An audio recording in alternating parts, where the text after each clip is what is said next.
ডাল ফোড়ন দিয়ে থোড়ের ঘন্ট করবো। এই যে থোরটাকে কেটে রেখেছি, ধুয়ে আলু কেটে রেখেছি, জল দিয়েছি কড়াইয়ে, একটু হলুদ দিয়ে দিয়েছি, বেশ সিদ্ধ করে নেবো থোর আর আলুটা।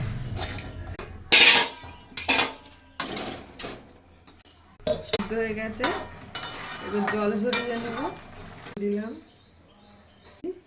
5 ফোড়ন দিলাম, একটা শুকনো লঙ্কা ফোড়ন দিলাম, 2টো তেজপাতা ফোড়ন দিলাম,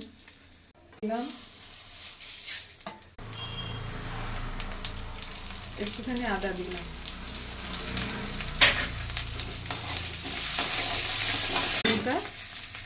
জল নিয়েছি দিলাম, জিরে ভেজে রেখেছি নামানোর আগে, এটার জন্য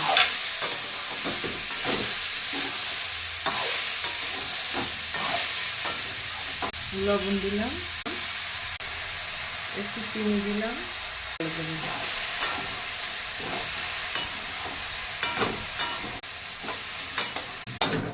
জল দিয়ে দেবো, একটু টমেটো কুচি দিয়ে দিলাম,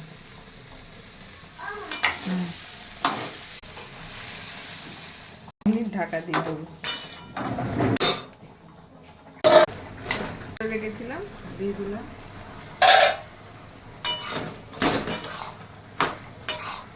তাহলে একটু আটা দিতে হবে, যেমন আমি একটু চালের গুঁড়োই দিলাম। মুগ ডাল ফোড়ন দিয়ে, বড়ি দিয়েও করা যায় থোড়ের ঘন্টটা, কিন্তু আমি মুগ ডাল ফোড়ন দিয়ে করলাম।